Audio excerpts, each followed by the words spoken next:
What do you think your value is at? When I ask that, I'm meaning to ask, what is it that you think that you're worth?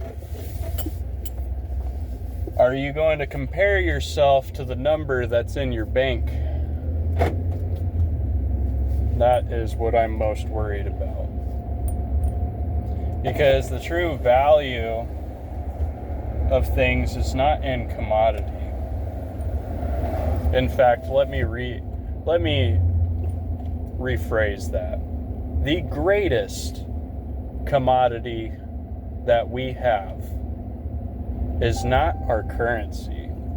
Not even close. Has never been our currency. Because without this particular commodity, you wouldn't have anything that you see here today.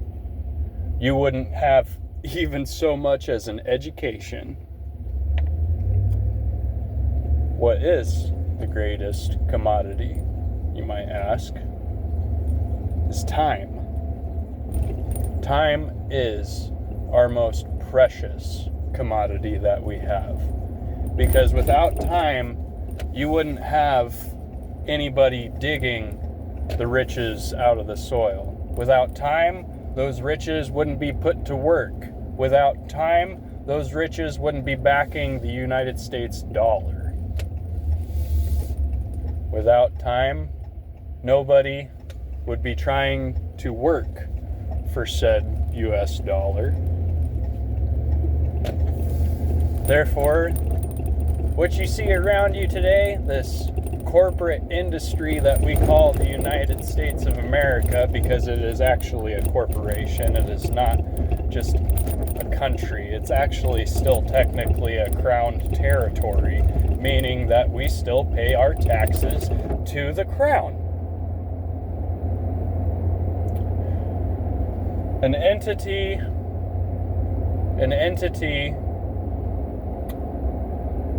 of three parts.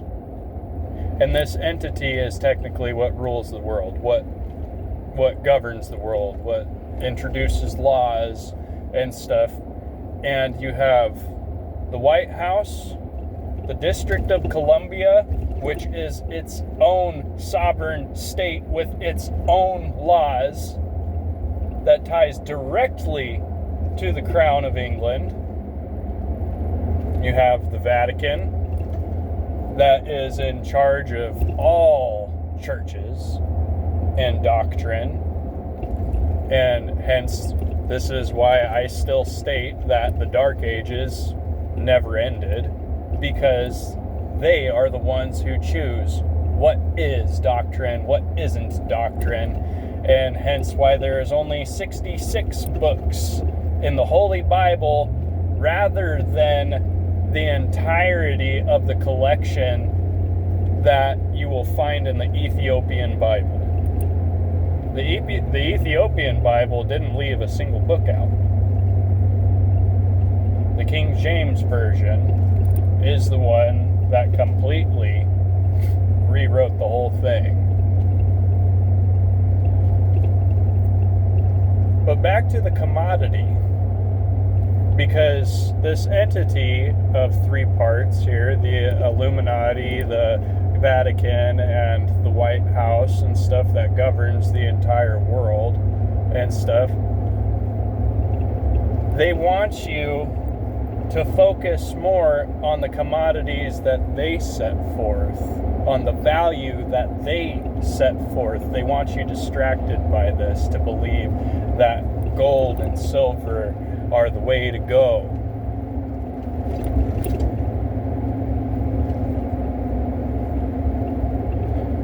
It's such a painful thing to see once you see it. You can't unsee it. You cannot unsee it that the greatest commodity of this world has always been time. Because if you didn't have time, you wouldn't have anything, for one.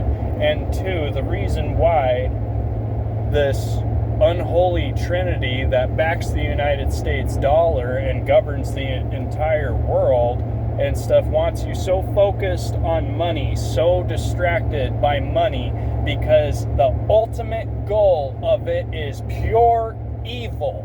The root of all evil is what we call money, okay?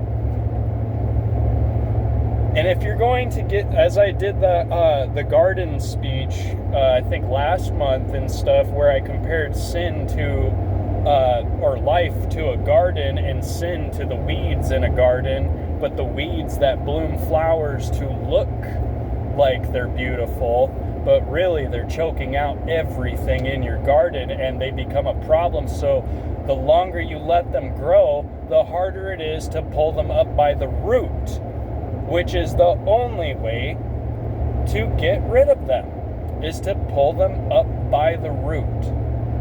The only way to get rid of evil in this world is to get rid of currency, to understand that currency is not the most valuable thing on this planet, is not what dictates your personal value either.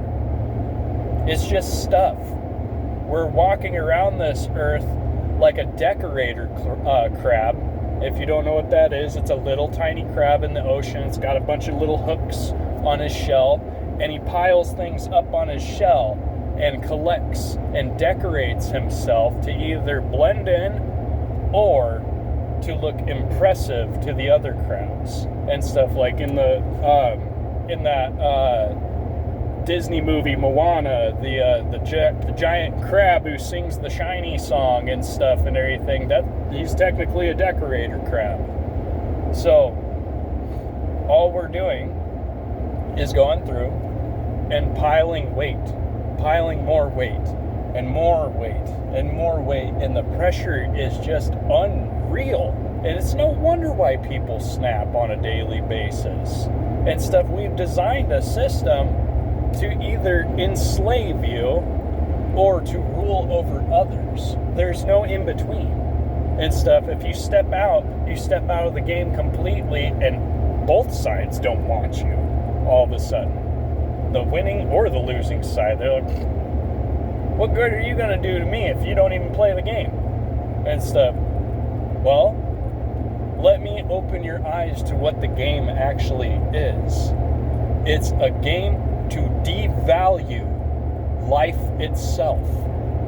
The value of commodity is so important to today's day and age that the value of an inanimate object trumps the value of a living, breathing soul. Commodity living is a distraction from the truth. And the truth is that you are far more valuable than your own weight in gold, than your own weight in diamonds, than your own weight in platinum, and your own weight in all of those combined. That is the value of your soul. It's no wonder why demons are after it. It is no wonder why every time they offer you a sin that you take freely, they pocket some of that gold and stuff their pocket full. And then they spread the word. They tell all of their demon friends, I've got a guy who's filling my pockets. Your pockets look a little light. You need to come in and express your slothness to him, express your lust to him, express your greed to him and stuff. And all 7 of the deadly sins will come up to you and fill their pockets so long as you let them. The value of a human soul is far looked over today. The value of a person who could cure cancer, the value of a person who could bring about peace to the world, the value of a person who could design some sort of logging engineering that super grows the forest in a matter of a few years rather than waiting decades for it to regrow. And stuff like people that would go and clean up the ocean of all of its trash and stuff. but you would rather have the gold bar in your pocket, the same as the demons.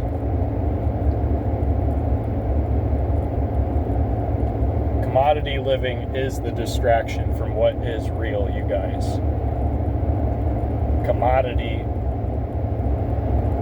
is just things. It's just stuff. It has no living, breathing purpose about it. It has nothing that can compare to a single breath that you take. What I just did right there is more valuable than all of the gold in this world, because not only am I breathing, I'm also speaking in the same sense as every breath that I take. The breath of life, the name of God, who resonates through us, because he who is in me is more powerful, glorified, more loving, more kind.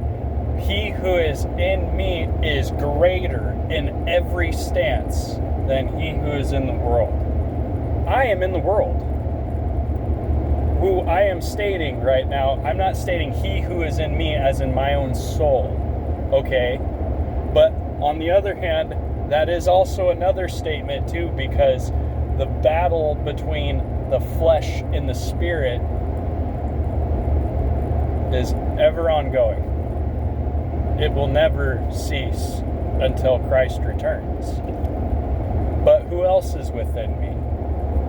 Because I harbor not only my soul, my consciousness, but I also harbor the Holy Spirit within me too. This is why our bodies are called the temple and stuff, and we are to keep our temple clean and everything, is because he who is in me, I would rather he who is in me staying in a clean house, being taken care of and stuff. He's taking care of me. He's doing the sweeping. He's doing the dishes. He's even doing my laundry within me. He is handling things. But he says, I can't do it all. I can, but I'm not going to. Because what do you learn if I just handle everything for you? The same as a person who is born into commodity, into wealth beyond measure, okay? It is one thing to work for that position. It is one thing to earn your place there and to earn your place amongst the wealthiest, right? You fought for that. You've earned it. That's where you are now. It is a total different thing if you were born into it and everything is handed to you your whole life. You get everything you want now, when you want it. What does that soul learn? Not a damn thing. Not a damn thing. I would rather not have a single penny to my name and live a life of unexpected adventure, of never knowing what's around the next corner, of never having full control in my hands, than to have absolute control over everything, the cheat codes to everything. I want this now. There it is. Yeah. Now what? Sounds like a boring life to me. So, now that I've told you what the greatest commodity that we have in life is, what are you going to do with it? What are you going to do with your time on this earth, knowing that time is a commodity you never had to work for? It's a commodity that gives every single day. Is a commodity that grows you. It grows you in patience. It grows you in strength, courageousness, bravery even, grows you in wisdom. Time is so necessary for us, yet it is the greatest thing, the greatest commodity that we overlook. We take it 100% for granted. 100% for granted. To never take in our surroundings and look deeper into them. You have the commodity of time. You have the time right now to look deeper into what befalls you. Here I am driving. I'm just driving. Really though, you are driving in a machine that's built by man, that took hundreds of years for us to even get to this point and everything. Hundreds, maybe thousands of years for us to even get to this point. If I were to take this machine back 400-500 years and show people what this truck can do, it's just a Ram. It's a 2013 Ram V8 5.7 Hemi, right? But a simple guy like me can own such a machine. A simple guy like me can fly nowadays. We can fly. That is absolutely incredible. I just took a trip from Spirit Lake to Newport. Okay, that a couple hundred years ago would have had to been done on horseback, and it still would have taken probably, if not all day, 2 days to complete that trip. I'm doing it in an hour. That is incredible. And not to mention the roads that we build and stuff. I mean, look at these roads and everything. They are horrible roads. The Romans built better roads way back in the day. And this is what we're doing. I mean, yeah, it's ridiculous, but it's actually kind of interesting whenever you look at it and everything. Why is it that we did it this way? Why is it that we didn't do what the Romans did and stuff? I mean, we took bits and parts of what the Romans did and layered the road. Of course, you got your cobblestone, then you got your gravel, and then you got your asphalt and stuff, and everything's nice and compacted and stuff like that. But over time, everything starts to sag and everything because it's not made out of brick stone like what the Romans did and stuff. And you know, you can't always tell what tree is going to grow in what direction, so you got roots that are constantly, you know, ripping up the road and causing all these ruts and stuff like that and everything. It's just the simple matter of the fact of looking deeper into whatever scenario that you are going through at this very second. You're watching me off of a phone, a tablet, a computer, your television, you know, you're watching me off of a screen. That's nuts. There's a copy of me. There's a copy of me inside of this machine right here and stuff. That's incredible. And we did that. There is so much to be fascinated by, but we never take the time to truly admire, to truly step back and look at the big picture and go, wow, this is what we've done. This is what humankind has done. We've literally changed the world. We've changed it geographically. We've changed it, you know, like spiritually and stuff. I mean, we've done all kinds of crazy stuff, and that no other creation has ever done, ever. And we just look at it like it's all good. Oh yeah. Oh, that's cool.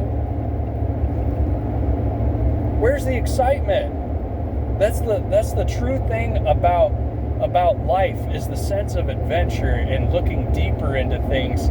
Because just by looking at a blade of grass, you can find adventure. You can find adventure in that blade of grass just through curiosity.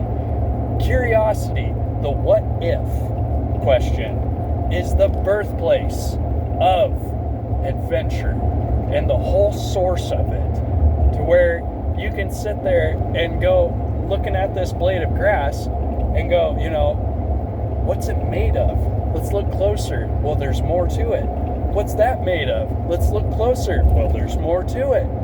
And you find yourself constantly blowing it up and seeing that there's more to it. There's more to it. There's more to it until you get to the plane of knowing.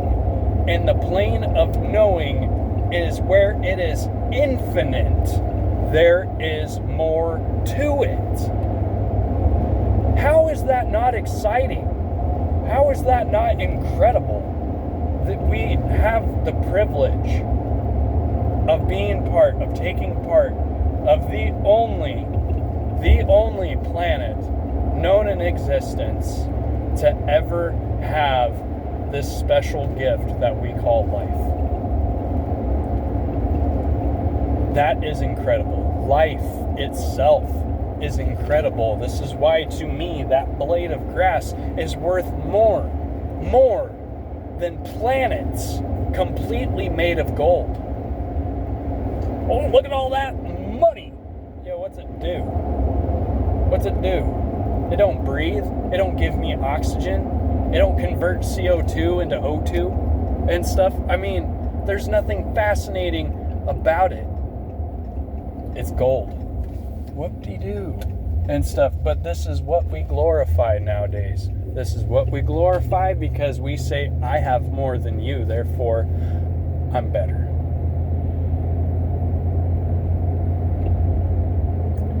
Be careful when living your commodity lifestyle not to be so distracted that you look over the value of life itself.